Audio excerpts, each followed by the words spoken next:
일론 머스크의 전 재산을 건 마지막 도전. 일론 머스크는 마지막 기회를 날려버렸습니다. 일론 머스크의 운명은 어떻게 될까요?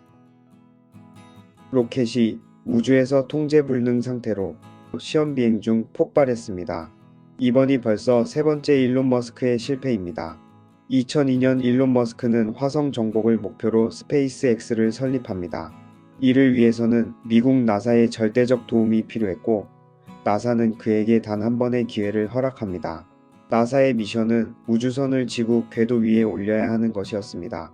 나사는 투자금 1,300억을 받았고, 그는 그 금액을 베이스로 우주선을 딱 3번 발사할 수 있는 비용을 만들었습니다.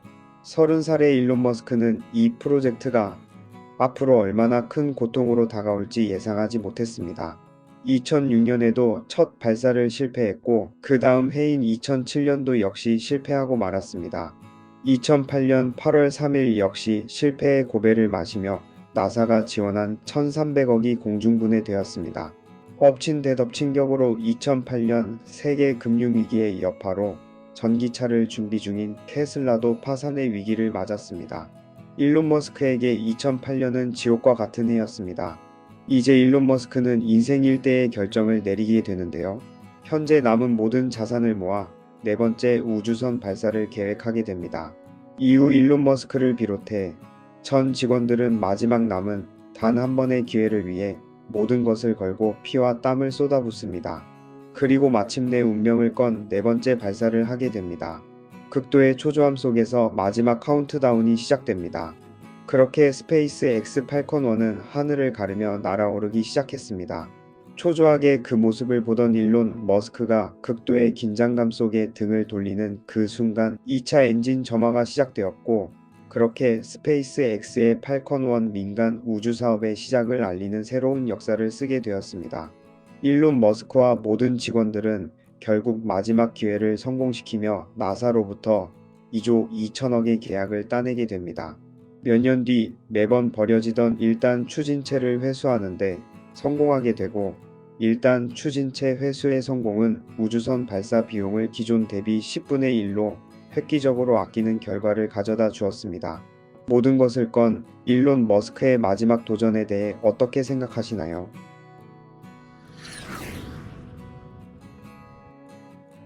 스타링크. 일론 머스크의 성공은 곧 우리 인류에게 어디서나 온라인 생활을 할 수 있게 만들었습니다.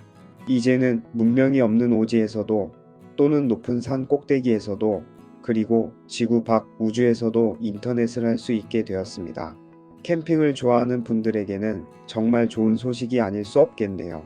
일론 머스크의 다음 도전인 스타링크는 저궤도 위성으로 기존의 통신망의 한계를 돌파할 수 있습니다. 그렇다면 기존 통신망은 어떤 한계가 있었을까요? 기존의 위성 통신망은 유선 인터넷이나 셀룰러 통신망은 모든 점에서 뒤처졌습니다.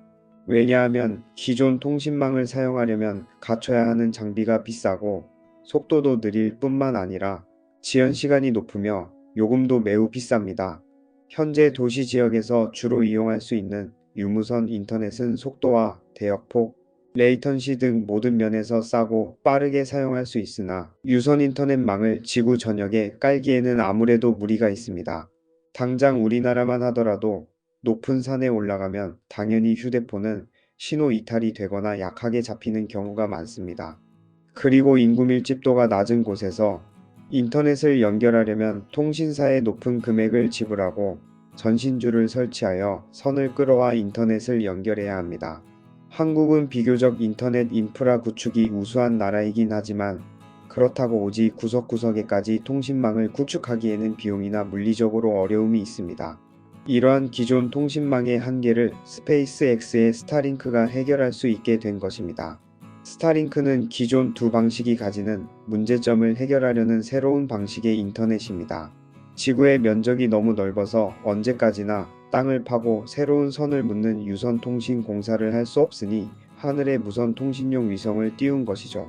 위성 통신의 기본적인 특징은 지구와 가까우면 통신구역이 좁아지고 지구와 멀어지면 통신구역이 넓어진다는 것입니다. 마치 어두운 밤에 손전등을 비추는 것과 같은 원리이죠. 우주로 나가 기존 위성 통신의 한계를 볼까요? 기존의 위성은 너무 높은 곳에 있어서 신호를 주고받는데 시간이 너무 오래 걸리고 안테나도 넓은 면적의 신호를 받기 위해 크게 만들어야 하고 비쌉니다. 따라서 스타링크는 통신 속도를 높이기 위해 위성의 궤도를 지구 저궤도, 즉 1500km 이하까지 낮춥니다.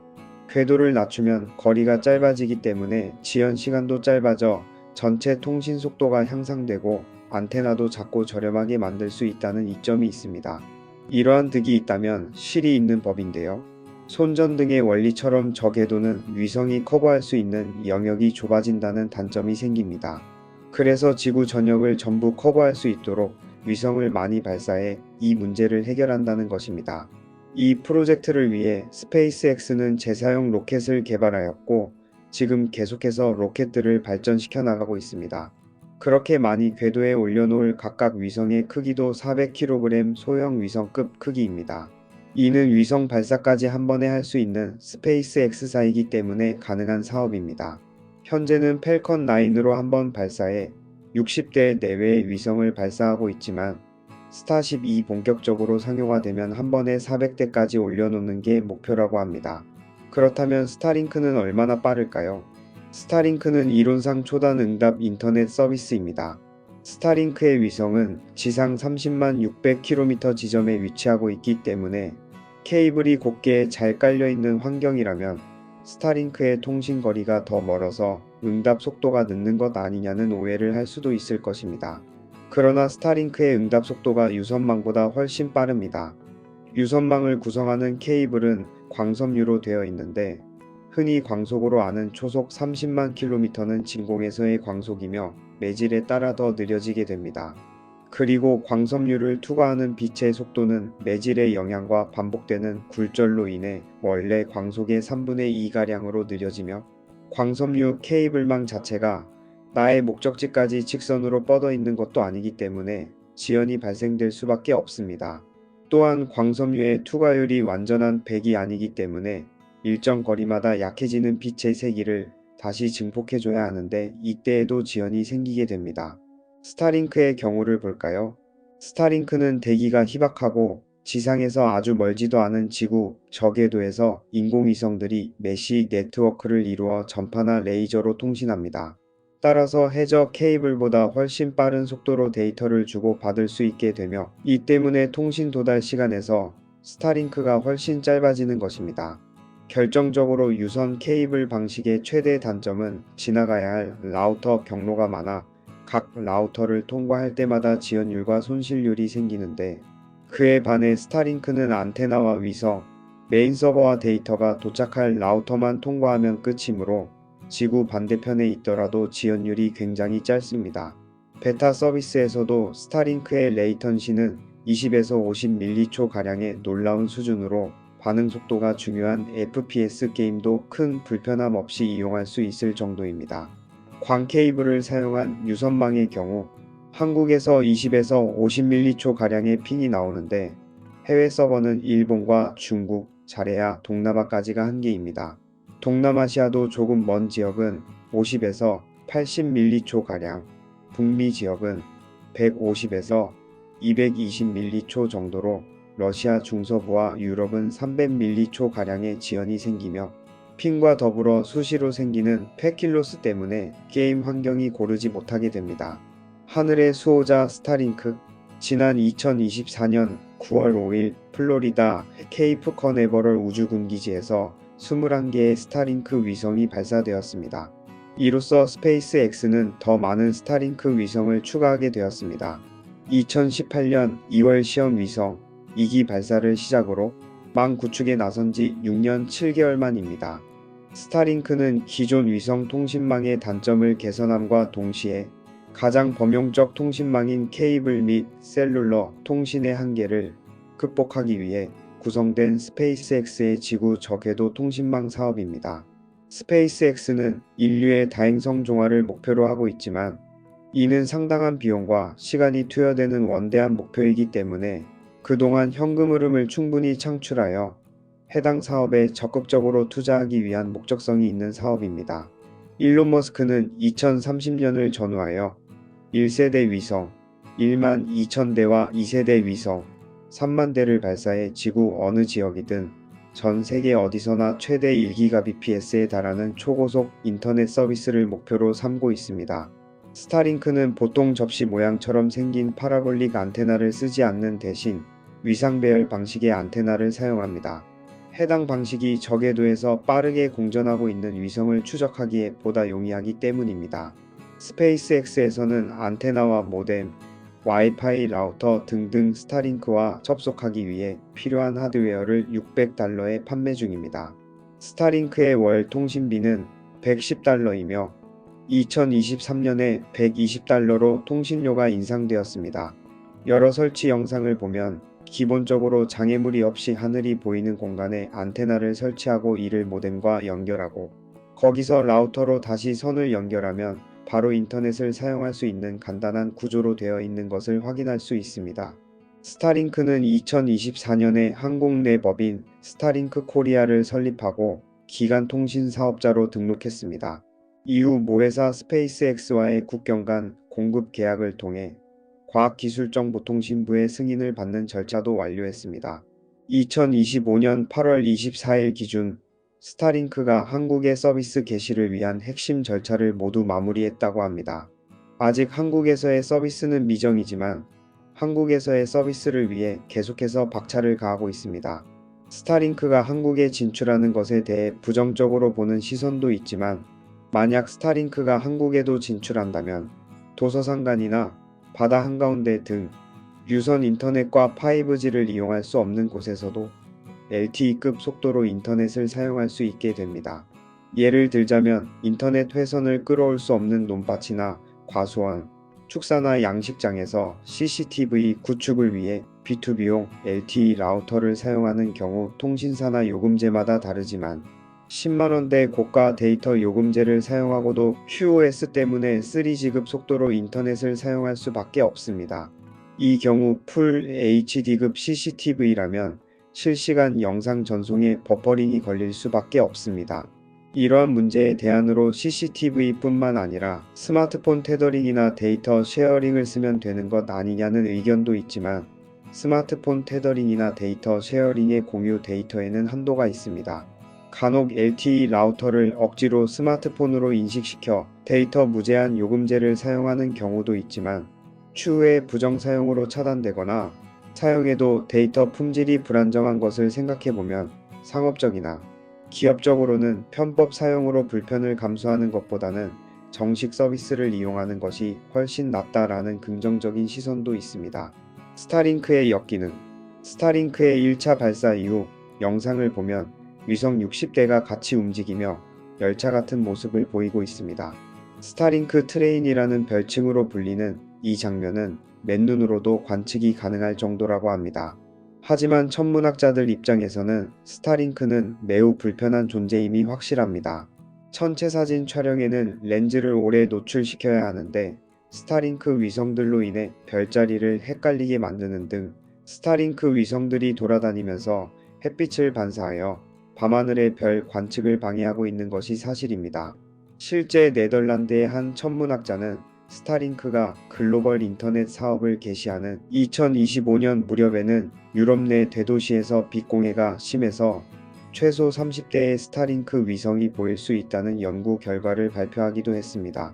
스타링크 초기에는 이러한 문제에 대해 우려가 나오자 스페이스X의 일론 머스크는 우주 망원경을 적극 발사해야 한다는 등 문제의 핵심을 회피하는 모습을 보여 천문학자들에게 많은 미움을 받았습니다. 일론 머스크의 제안은 애초에 말도 안 되는 제안이었습니다. 우주 망원경은 지상 망원경보다 훨씬 비용이 많이 들어감은 물론 설계 가능한 규모 및 성능에도 큰 제약을 받기에 지상에서도 관측이 가능한 걸 굳이 수명도 한정적이고 유지비도 만만치 않은 우주 망원경으로 관측하는 건 매우 비효율적입니다. 후에 학계의 호된 비판을 받고 일론 머스크는 스타링크 위성의 자세를 변경하여 햇빛의 반사량을 최소화하겠다는 임시 방편을 내놓게 됩니다. 스타링크의 발목을 잡는 또 다른 문제가 있었으니 그것은 캐슬러 신드롬이었습니다. 캐슬러 신드롬은 1978년 나사 소속 과학자인 도널드 캐슬러 박사가 주장한 우주 재난을 말한 것으로 지구를 도는 인공위성들이 충돌을 반복해 토성의 고리처럼 파손된 인공위성의 잔해들이 지구를 감싸 인류가 지구 밖으로 진출하기는커녕 인공위성을 이용하는 모든 기술이 중지됨으로써 GPS 위성통신 시스템 등의 현대 기술 대부분을 못쓰게 되어 인류 문명이 1960년대 중후반으로 후퇴할 수 있다는 내용을 담고 있습니다. 그런데 스페이스X는 이러한 우려에도 꽤나 낙관적인 태도를 보여주고 있습니다. 평범한 인공위성이 지상 1000km 궤도를 공전하는데 반해 스타링크 위성은 550km 궤도를 돌기 때문에 오히려 우주 쓰레기 문제에서 자유로우며 수명이 다하면 몇 달간의 추진을 통해 스스로 궤도 이탈 후 대기권에서 연소되어 소멸하도록 계획돼 있어 문제가 되지 않는다고 합니다. 또한 위성의 추진 시스템이 통제 불능이 되었을 경우 1년에서 5년 뒤 지구 대기권에서 불타 사라진다고 밝히고 있습니다. 버전 1 기준의 인공위성은 기체 전체가 빠르게 소각될 수 있도록 디자인되었다고 합니다. 그렇지만 스페이스X의 주장과는 다르게 국제우주정거장이 고도 400km 상공의 궤도를 공전하고 있습니다. 또한 통제 실패로 스타링크 위성의 궤도 벽이 우주 쓰레기로 도배되면 대기권에서 불타 사라지는 데 걸리는 1년에서 5년 동안은 발사가 일체 불가능해집니다. 이는 다른 일반 위성들이나 국제우주정거장의 많은 불편과 위협으로 다가올 수도 있습니다. 스타링크는 과연 우리 인류에 편리함을 주는 존재가 될까요? 아니면 재앙이 될까요? 여러분의 생각은 어떠신가요? 누구나 할 수 있는 우주여행. 우주여행을 하는 꿈을 꾸어보신 적이 있나요? 일론 머스크의 도전은 멈추지 않습니다. 지난 2024년 9월 12일 드디어 우리 인류의 역사적인 첫 민간인 우주 유영에 성공했습니다. 미국 동부 시간 2024년 9월 12일 오전 6시 45분쯤 미국 우주기업인 스페이스X가 생중계를 통해 민간인 첫 우주 유영 시도가 성공했음을 알렸습니다. 폴라리스던 우주선의 문을 열고 우주로 나간 우주 비행사는 미국의 억만장자이자 항공기 조정사인 제러드 아이작먼입니다. 제러드는 활짝 열린 출입구 밖으로 나가자 밝게 빛나는 푸른 지구의 아름다운 모습이 펼쳐집니다. 제러드는 스페이스X가 새로 개발한 우주복을 착용하고 우주선 외부에 부착된 손잡이를 잡고 고도 약 730km, 시속 25,000km에서 26,000km 속도로 움직이는 우주선 위에 매달려 약 10여 분간 우주 유영을 하였습니다. 이는 발사된 총알의 무려 10배 정도 되는 빠른 속도입니다. 정말 꿈만 같지 않나요? 우리 인류의 과학이 이렇게 발전하였습니다. 이렇게 첫 민간인 우주 유영에 성공했으니 누구나 우주여행을 할 수 있는 날이 곧 오길 바라봅니다. 스페이스X는 2002년 5월 6일 일론 머스크가 설립한 미국의 우주탐사 기업입니다. 발사체, 우주선, 소형 인공위성 등을 제조하여 페이로드 발사 대행과 위성 인터넷 등의 사업을 진행하고 있으며 장기적으로는 화성의 식민지화를 시작으로 인류의 다행성 종족화를 목표로 하고 있습니다. 스페이스X는 항공우주 산업이 고도로 발달된 로스앤젤레스에 위치해 있으며 일론 머스크는 화성이주재단을 설립하며 시작되었습니다. 처음에는 수분 보급용 젤에 작은 식물들을 채워넣은 작은 온실을 화성으로 발사한 뒤 성장 과정을 중개하여 대중들에게 우주에 대한 주목을 이끌고 나사의 예산을 늘리게 하려는 화성 오아시스라는 계획을 하게 됩니다. 일론 머스크는 회사 설립 당시부터 장기 생존 확률이 매우 희박할 것으로 예측했고 학부 시절 축전기 분야를 위주로 공부했기에 당시에는 일론 머스크 역시 이쪽 분야에는 전문성이 없었습니다. 때문에 일론 머스크는 초기 직원 1000명의 면접에 전부 참여할 정도로 경영과 인사를 중시했습니다. 일론 머스크는 2003년 내로 1단 로켓, 2단 로켓, 동체, 부품 조립, 발사대 설치, 발사까지 단돈 3천만 달러에 완수한다는 다소 비현실적인 플랜을 짜서 사람들의 웃음거리가 되기도 합니다. 일론 머스크는 톰 뮬러 등의 유능한 공학도들을 섭외하여 펠컨 1이라는 발사체를 만들고 발사장도 확보하여 여러 시도를 했으나 3차 시도까지 전부 실패했고 엎친 데 덮친 격으로 2008년 미국발 금융위기가 일어나 자금줄이 끊기는 위기도 있었지만 다행히도 기적적인 4차 발사의 성공으로 나사로부터 16억 달러 규모의 ISS 화물 사업 계약을 따내면서 극적인 회생에 성공하게 됩니다. 4차 발사 성공은 앞으로 엄청난 반전을 이룹니다.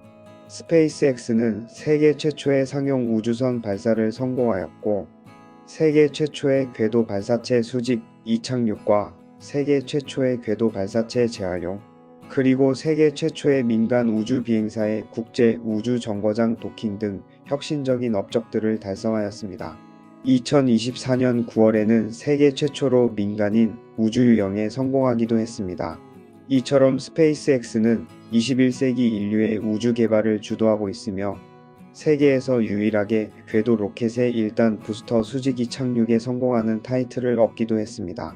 즉 발사체의 재사용이 가능하다는 것이죠. 2023년에는 나사항공 우주국, 작샤의 일본 우주항공 연구개발기구, ESA 유럽 우주국, 러시아 연방 우주국, 중국 국가항천국 등 각국 정부기관조차도 우주 수송 산업에 대한 전망을 주목하지 못해 시도하지 않았던 일을 민간 우주 탐사 기업이 해낸 것입니다. 이뿐만 아니라 스페이스X는 스타링크를 통해 기존 위성 통신망의 단점을 개선함과 동시에 가장 범용적 통신망인 케이블 및 셀룰러 통신의 한계를 극복하기 위한 지구 저궤도 통신망 사업도 병행하고 있습니다. 스페이스X는 2030년을 전후하여 스타링크를 1세대 위성 1만 2,000대와 2세대 위성 3만 대를 발사해 전 세계 어디서나 최대 1GBps에 달하는 초고속 인터넷 서비스를 목표로 삼고 있습니다. 이 스타링크가 있었기 때문에 이번에 성공한 민간인 우주유영을 실시간으로 실중계할 수 있었습니다. 영상이 매끄럽진 않았지만 우주에서 벌어지는 일들을 영상을 통해 실시간으로 시청이 가능하다는 것 자체로도 매우 놀랍습니다. 스타링크는 이제 앞으로 우주에서 일어나는 일들을 실시간으로 알려줄 것입니다. 민간인 우주인, 우리의 꿈인 우주유영을 성공한 그 주인공들은 과연 누구였을까요? 폴라리스던 우주선에는 총 4명의 승무원들이 탔습니다. 먼저 이번 우주여행의 기획자이자 사령관 역할을 맡은 미국 전자결제업체 시프트사의 설립자인 아이작먼 CEO와 은퇴한 공군 조종사이자 절친한 친구인 스콧 키드 포티, 스페이스X 엔지니어인 안나 메논과 사라 길리스가 그 주인공입니다. 이들은 민간인 최초로 고도 1400km까지 올라가는 궤도에 진입합니다. 이후 이들 우주비행사는 방사능 수치가 높은 것으로 알려진 벤 앨런대도 통과하게 되지만 이때 우주선 안에 있으며 새롭게 개선된 우주복을 입고 있었기 때문에 방사능으로부터 걱정할 필요가 없습니다. 또한 벤 앨런대를 몇 차례 통과할 경우 국제우주정거장 ISS에서 3개월간 지낼 때와 비슷한 수준의 방사선에 노출되지만 이는 인체에 허용 가능한 한도 이내이기에 이 또한 걱정할 수준이 아니라고 합니다.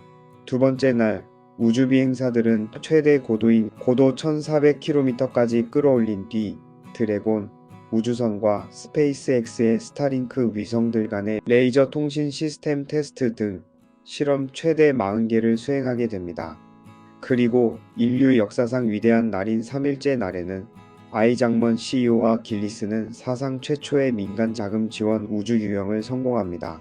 우주유영은 상공 700km로 내려온 이후 진행되었으며 우주비행사들은 사용자가 우주선 내부에서만 활동할 수 있는 스페이스X의 선내활동 우주복을 업그레이드해 우주선 외부 활동도 가능하게 한 선외 활동 우주복을 입고 그 성능을 테스트하게 됩니다.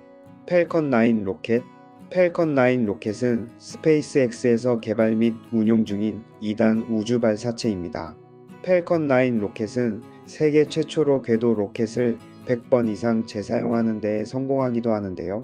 우주 개발 역사상 재사용이라는 개념을 최초로 도입한 발사체로 기존의 발사체에 비해 거의 절반 가까이 저렴한 발사 비용과 로켓 사이즈에 비해 높은 효율성을 자랑합니다. 이 팰컨 9 로켓은 민간 기업 또한 우주 개발에 주도적으로 참여할 수 있다는 것을 확실히 각인시킨 혁신적인 발사체로 평가받고 있습니다. 현재 펠컨 9의 최신형 버전인 블록 5를 이용해 에리오, 즉 지구 저 궤도까지 최대 22,800kg의 화물을 운송하는데 받는 비용은 $5천만 정도로 1kg당 약 $2,200로 매우 싼 가격입니다. 재사용 로켓을 사용하는 경우에는 30% 할인까지 들어갑니다. 이는 아리안 로켓 등 경쟁 업체들의 발사 가격의 5분의 1 정도에 불과합니다. 펠컨 9에서 9라는 숫자는 1단에 사용되는 엔진 개수를 뜻하는 것입니다. 2017년 3월 30일 인공위성 발사 미션에서 1단 로켓의 재사용에 성공함으로써 2017년 기준으로 세계에서 유일한 재사용 가능한 상용 우주 발사체가 되었습니다.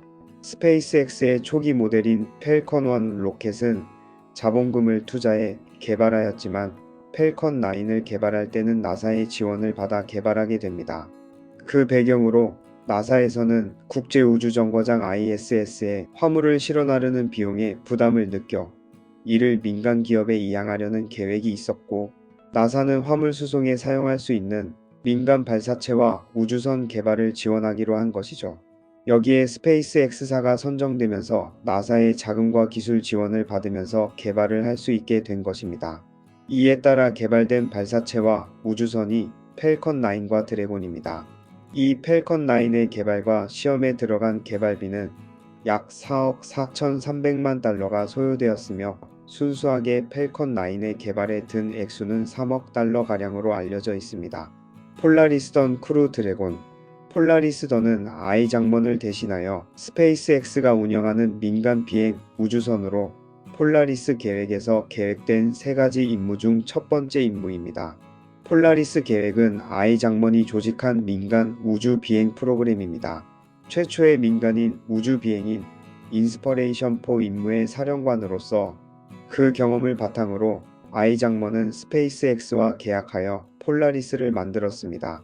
이 프로그램에는 스페이스X의 크루 드래곤 우주선을 사용한 2가지 임무가 포함되어 있으며 스타쉽에서 계획된 승무원 비행으로 마무리하게 됩니다. 스페이스X의 크루 드래곤은 정식 명칭이 드래곤 2호로 스페이스X가 개발한 최대 7인승 유무인 우주선입니다. 드래곤 2호는 총 2종류로 나뉘는데 7명까지의 우주인을 태울 수 있는 크루 드래곤과 무인 화물 우주선인 카고 드래곤의 2가지 형태가 있습니다. 2014년 5월 29일 캘리포니아주 스페이스X 본사의 언론 행사에서 최초로 공개되었습니다. 2010년부터 사용된 CRS 드래곤 우주선과는 외형적인 차이가 있습니다. 이는 곧 유인 우주선이므로 사고 위험성을 낮추기 위함인데요. 2015년 5월 5일 케이프 캐너버럴 공군기지 제41 우주발사구역에서 진행된 발사 실험에서 슈퍼드라코 엔진을 사용한 긴급 탈출 테스트에 성공하게 됩니다. 크루 드래곤의 무게는 13톤으로 22톤의 지구 저궤도 발사 능력을 가진 펠컨 9 로켓으로 발사됩니다. 드래곤 2호는 2019년 3월 상업 유인 우주선 개발 프로젝트의 일환으로 4인 탑승 우주선의 발사와 국제 우주 정거장 사업, 재공급 서비스 계약을 통해 총 6번의 ISS로 화물을 위탁 운송할 수 있는 자격을 나사로부터 수여받습니다. 스페이스X의 활약. 스페이스X는 이뿐만 아니라 현재 국제우주정거장 ISS에 체류 중인 우주인들을 구출하는 데 1등 공신 역할을 잘하고 있습니다. 2024년 6월 5일에 보잉의 유인 우주선인 CST-100 스타라이너가 아틀라스 5 로켓에 실려서 발사됩니다. 이 우주선에는 나사의 우주비행사인 윌 모어와 윌리엄스가 탑승해 있었습니다. 이는 첫 스타라이너의 유인 비행이었습니다. 발사 이후 아틀라스 5 로켓으로부터 성공적으로 분리되었고 우주정거장 ISS에 도킹하는 데도 성공합니다. 여기까지는 완벽한 미션 수행에 모두가 박수를 쳤지만 이내 문제가 발생됩니다. 원래 이 2명의 우주비행사는 8일 동안 국제우주정거장에 머물다가 지구로 귀환해야 하는데 문제가 발생된 것이었죠. 그 문제는 바로 스타라이너 우주선이 망가진 것입니다. 스타라이너에는 반응 제어 시스템인 RCS가 있었는데 그 시스템이 문제를 일으킨 것입니다.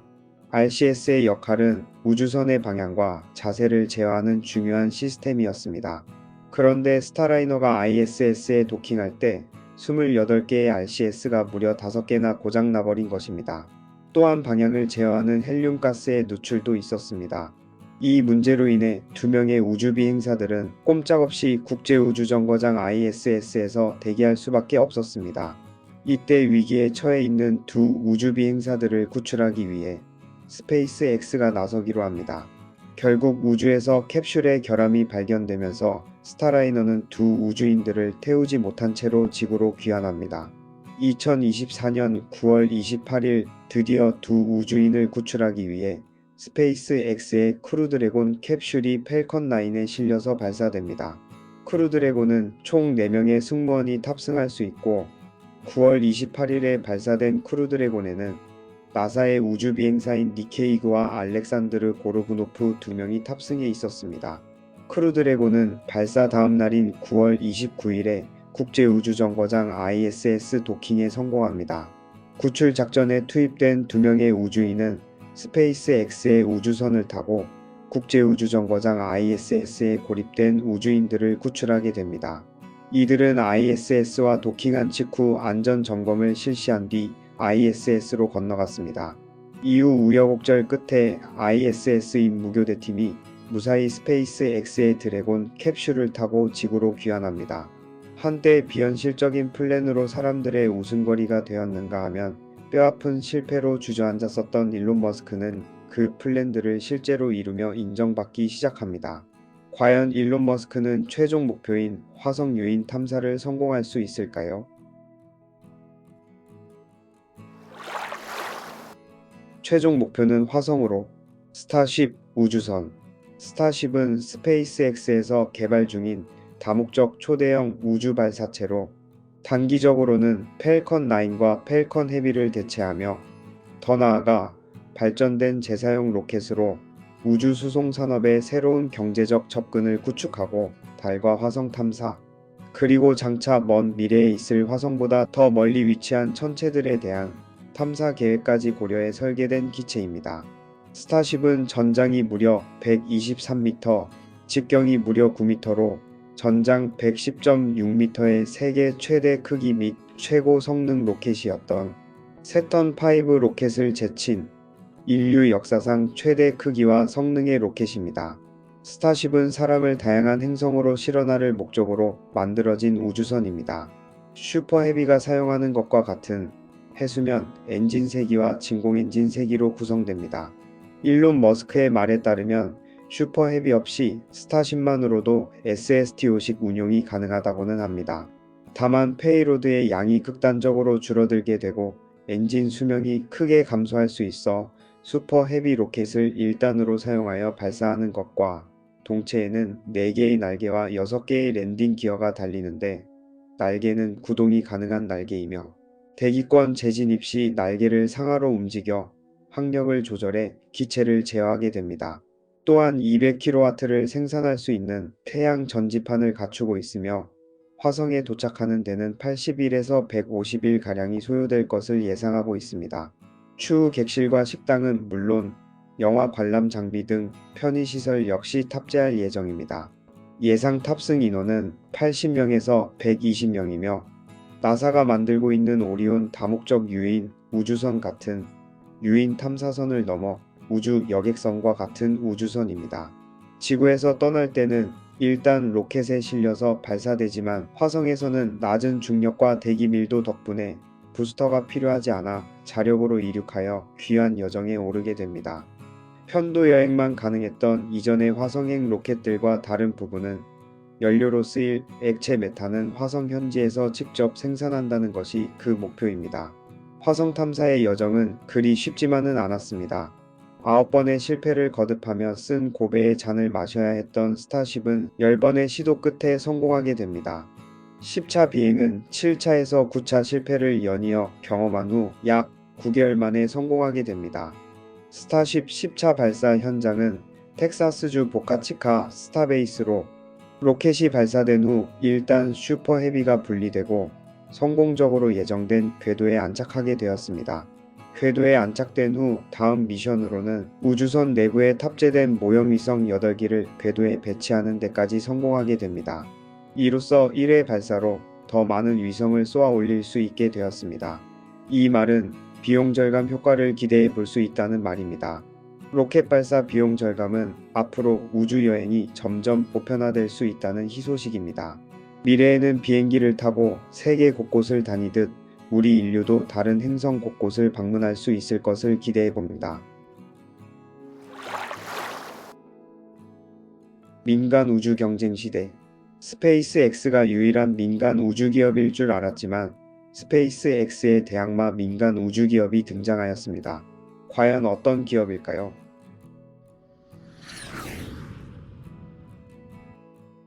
지난 2025년 1월 16일 뉴욕 플로리다주 케이프 커네버럴 기지에서 아마존의 창업자인 제프 베이조스의 우주 기업인 블루 오리진이 개발한 대형 로켓 뉴 글렌이 지구 궤도를 향해 시험 비행에 성공했습니다. 발사 3분 후 2단 로켓 부분은 목표 궤도에 무사히 진입했지만 1단 추진체 부분은 파괴돼 회수에 실패했습니다. 이번에 발사된 뉴 글렌은 지구와 달 화성까지 화물을 운반할 우주선인 블루링을 탑재해 운반했는데요. 이번 발사에는 통신 기능만 점검할 계획이라고 합니다. 뉴 글렌이 지구 궤도 진입에 성공하면서 일론 머스크의 스페이스X와 민간 우주 시장에서 새로운 경쟁 구도가 형성되었습니다. 블루 오리진. 블루 오리진은 2000년에 설립한 민간 우주 기업입니다. 블루 오리진은 발사체, 우주선, 로켓 엔진 등을 제조하며 현재는 우주 관광 사업을 시범 영위하고 있습니다. 차후 로켓 엔진 판매, 페이로드 발사 대행까지 사업 범위를 넓힐 예정입니다. 장기적으로는 온일 실린더를 기반으로 한 초대형 우주 식민지 개발을 목표로 하고 있습니다. 지금까지는 우주 관광 실험 사업 외에 아직 마땅한 수익 모델이 없으나 자사 뉴 글렌과 ULA의 벌컨 센타우르를 위해 B4라는 엔진을 개발하였으며 3236대의 인공위성으로 구축되는 아마존닷컴의 카이퍼 시스템 83회 발사 중 12회를 도맡을 예정입니다. 또한 뉴 글렌 발사체로 심우주 탐사를 목표로 하고 있습니다. 블루 오리진의 첫 시작은 2009년 나사의 우주조약 협정을 통해 400만 달러의 투자를 받은 것부터입니다. 블루 오리진은 처음부터 순탄하지는 않았습니다. 2022년 9월 12일 블루 오리진은 준궤도 로켓인 유세퍼드 로켓의 발사에 첫 실패의 고배를 마십니다. 무인 캡슐을 장착한 유세퍼드 로켓은 텍사스에서 발사된 지 1분 뒤 약 8km 상공에서 부스터 엔진이 갑자기 불꽃을 내뿜는 모습을 끝으로 화염 속으로 사라졌습니다. 이에 따라 자동으로 분리된 캡슐은 낙하산을 펼치고 지상에 착륙하게 됩니다. 이번 로켓 발사는 23번째 발사체로 블루 오리진이 상업 비행을 시작한 뒤에 로켓 발사에 실패한 건 이때가 처음이었습니다. 블루 오리진에서는 발사체뿐만 아니라 우주 캡슐도 개발했는데요. 뉴 셰퍼드 페이로드에 탑재되는 우주 관광용 우주선입니다. 우주 캡슐은 카르만선 부근인 100km까지 올라갑니다. 블루 오리진 우주 캡슐의 첫 유인 비행을 아폴로 11호의 달 착륙 기념일에 맞추어 계획하였고 제프 베이조스 본인이 직접 탑승하겠다고 발표하기도 했습니다. 이후 2021년 7월 20일 아마존의 CEO인 제프 베이조스가 우주 캡슐의 첫 유인 비행에 성공합니다. 뉴 글렌. 뉴 글렌의 이름은 미국인 최초로 궤도 비행에 성공한 존 글렌의 이름을 따서 뉴 글렌이라고 지었습니다.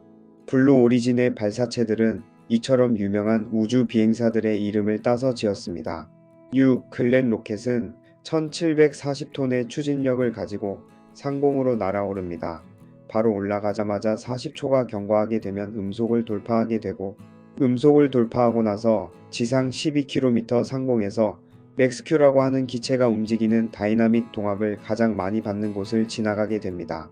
발사 후 몇 분 정도 지나서 30만 피트 상공 70km 정도 됐을 때 1단이 분리됩니다. 1단은 다시 한번 위쪽에 있는 컨트롤 시스템을 이용해서 자세를 다시 잡은 다음에 67km에서 엔트리번을 가동해서 속도를 줄이게 됩니다. 그렇게 지상 1km 상공에서 랜딩번을 하게 되고, 그렇게 제클린 무인 바지선의 6개의 다리를 이용해 무사히 착륙을 해야 합니다.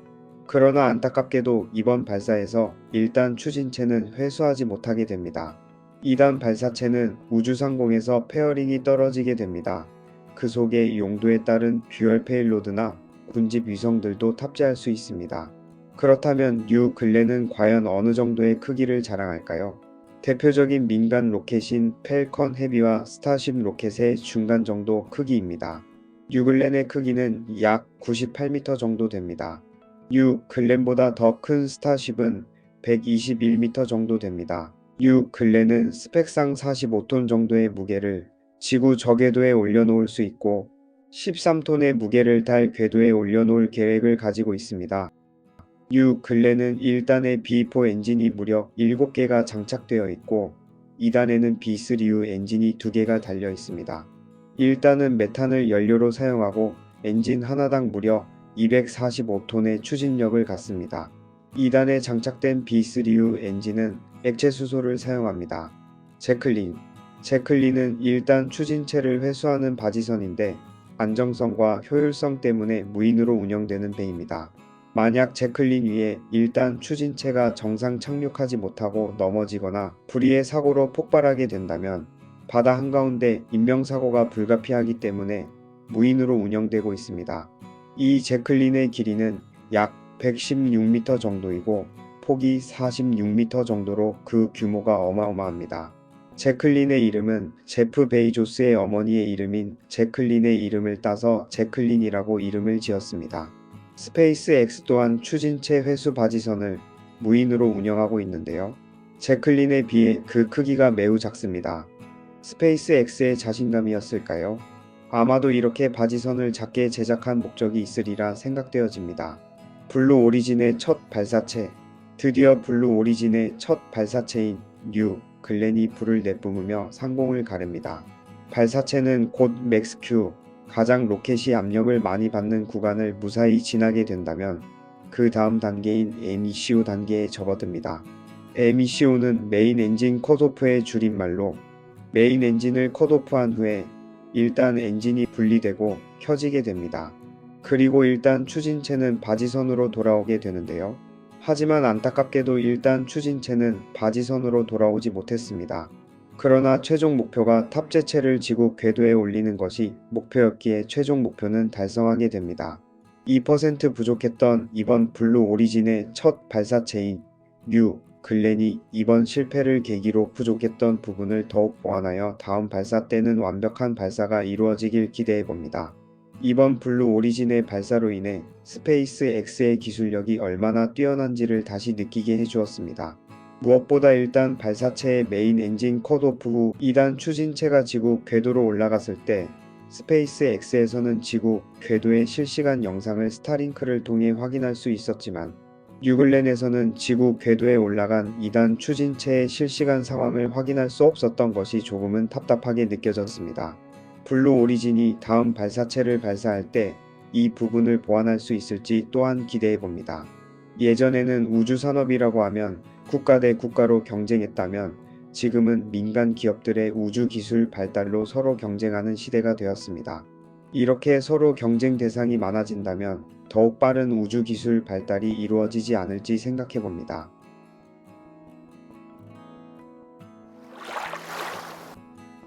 민간 우주기업의 광물 탐사. 여러분, 혹시 영화 아바타를 보셨나요? 이 영화에서 인류는 외계 행성, 판도라에 있는 희귀 광물, 어놉테늄을 얻기 위해 침공을 감행합니다. 그런데 이런 일이 이제 영화 속 이야기만은 아닙니다. 실제로 나사와 여러 민간 기업들이 우주 자원 채굴을 현실로 만들기 위해 경쟁하고 있습니다. 우리 인류가 우주에서 자원을 캐는 기술이 얼마나 발전했는지, 그리고 이로 인해 벌어질 미래의 변화에 대해 이야기해 보겠습니다.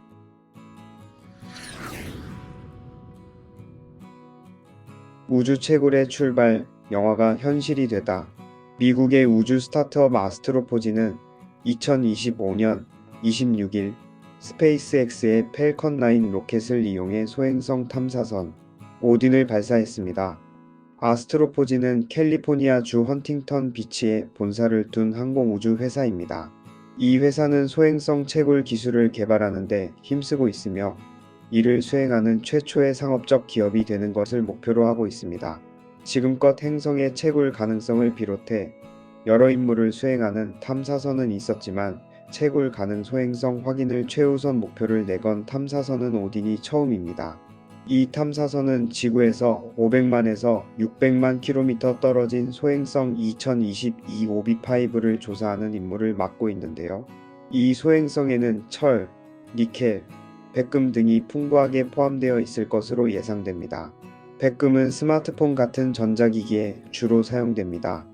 2022 오비5는 지름이 약 100m의 소행성으로 축구장 정도의 크기입니다. 아스트로포지가 미국 로엘 천문대와 행성의 발기를 통해 2022 오비5의 금속 함량을 추정한 결과 M형 행성으로 추측되고 있습니다. 오딘은 우주로 발사된 지 약 45분 후에 로켓과 분리되며 여정을 시작했습니다.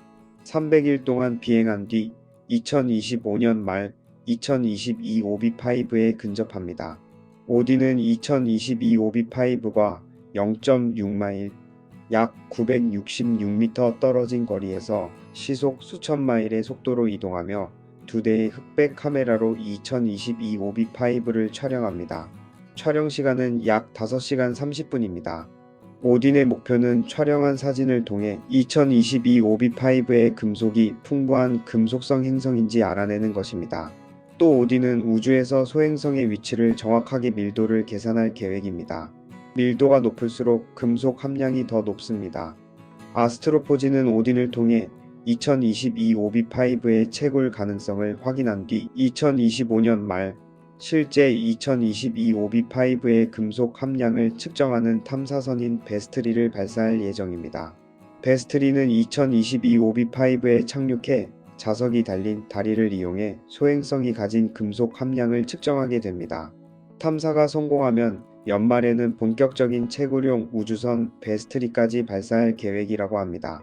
나사 또한 2023년 10월 금속형 소행성 푸시케를 탐사하기 위해 우주선을 보냈습니다.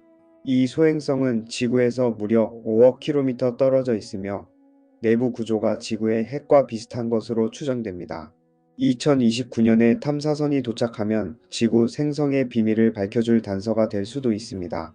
탐사선 푸시케는 5개의 패널로 구성된 십자 모양의 태양열 어레이로 약 800평방피트의 태양열 지별 표면을 제공하며 완전히 배치되면 단식 테니스 코트 크기 정도로 펼쳐집니다.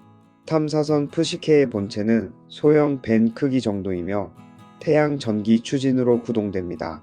탐사선 푸시케는 최첨단 자력계, 감마선 및 중성자 분광기, 다중 스펙트럼 이미저를 갖추고 있습니다. 이 탐사선은 소행성을 발견하자마자 지구로 이미지를 전송하기 시작할 것입니다. 태양 전지파는 우주선이 지구 근처에 있을 때 20kW 이상의 전력을 생산하지만 멀리 있는 소행성에 도달하면 2kW가 조금 넘는 전력을 생성합니다. 이는 헤어드라이어보다 조금 더 많은 전력입니다. 태양 추진 시스템의 추진기는 전자기장을 사용하여 중성가스와 크세논의 원자 또는 이온으로 가속하여 밀어냅니다. 방출된 이온은 탐사선 푸시케를 우주로 밀어내는 추진력을 생성하고 푸른 빛을 발산합니다. 대기에 저항 없이 탐사선은 소행성대까지 행성 간 여행을 하는 동안 지구를 기준으로 최대 20만 킬로미터의 속도로 가속됩니다. 탐사선 푸시케는 약 6년간의 여행이 시작될 때 추진기를 발사하기 전에 모든 것이 제대로 작동하는지 확인하기 위해 초기 점검에 약 100일을 소비합니다. 발사 후 약 2년에서 5년 후에 탐사선은 중력 강화를 위해 화성으로 날아갈 것입니다. 5년 후 크루즈 기간이 종료되며 2029년 6월경 우주선의 영상 장치가 소행성을 촬영할 수 있게 됩니다. 2029년 8월 우주선은 금속이 풍부한 소행성 주변에 계획된 26개월 궤도 중 첫 번째 궤도에 진입할 예정입니다. 탐사선 푸시케는 이렇게 먼 곳에서 어떻게 지구로 사진과 통신을 보낼 수 있을까요? 탐사선 푸시케가 수행한 나사의 심우주 광통신 시연은 현재 우주선에서 사용되는 기존 전파 시스템 대역폭의 10배에서 100배에 달하는 대역폭으로 데이터를 전송할 수 있는 눈에 보이지 않는 근적외선 레이저를 사용하여 테스트 데이터를 주고받을 예정입니다. 심우주 광통신은 화성 비행을 위해 나사의 푸시케 임무가 시작된 후 거의 2년 동안 시연할 예정입니다. 탐사선 푸시케는 화성과 목성 사이에 태양을 공전하는 암석이나 물보다 금속이 풍부한 독특한 소행성을 향해 여행을 하고 있습니다. 2029년 8월까지 태양을 공전하는 소행성을 탐사할 예정인데요. 과학자들은 이 소행성의 금속 함량이 높기 때문에 초기 행성의 구성 요소인 핵의 일부분일 수 있다는 예상을 하며 기대를 모으고 있습니다. 또한 이 관측을 통해 우리의 고향인 지구가 어떻게 형성되고 진화하는지에 대한 비밀을 풀 수 있을 것으로 기대하고 있습니다. 왜 우주 채굴이 중요한가? 소행성 채굴이 중요한 이유는 경제적 가치 때문입니다. 금속형 소행성에는 철과 니켈뿐만 아니라 반도체 산업에 필수적인 백금류 금속이 풍부합니다. 특히 푸시케 소행성의 가치는 수천경 달러에 이를 수도 있다는 전망이 나오고 있죠. 천체물리학자 닐 더그레스 타이슨은 인류 최초의 조만장자는 소행성 채굴로 탄생할 것이라고 예언하기도 했습니다. 우주 자원 확보 경쟁 상대인 미국은 2015년 미국 시민이 획득한 우주 자원의 소유권을 인정하는 법을 통과시켰습니다. 룩셈부르크와 일본도 우주 자원 관련 법을 제정하며 적극적으로 우주 채굴 사업에 뛰어들고 있습니다. 중국 역시 2035년까지 달에 연구 기지를 건설하겠다는 계획을 발표하는 등 경쟁이 치열해지고 있습니다. 달에서도 가치 있는 자원이 발견되고 있습니다. 헬륨3는 단 1g으로 석탄 40톤에 맞먹는 에너지를 생산할 수 있는 꿈의 자원으로 불립니다. 이 때문에 헬륨3를 먼저 확보하는 국가가 세계를 지배할 것이라는 말까지 나오고 있습니다. 반면 한국의 우주 채굴 연구는 아직 걸음마 단계입니다. 한국항공우주연구원이 2029년 소행성 아포피스 탐사를 추진했지만 정부 예산 문제로 계획이 무산된 바 있습니다. 전문가들은 우주 개발을 위한 제도적 뒷받침이 시급하다고 지적하고 있습니다. 우주 채굴은 더 이상 공상과학이 아닙니다. 가까운 미래에 우리는 소행성에서 채굴한 자원으로 만든 스마트폰을 사용하고 달에서 얻은 헬륨3로 발전소를 가동하는 시대를 맞이할지도 모릅니다.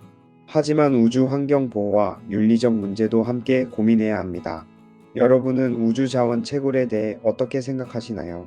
미래 인류의 새로운 기회가 될까요? 아니면 또 다른 환경 문제를 불러올까요? 여러분의 생각을 댓글로 남겨주세요.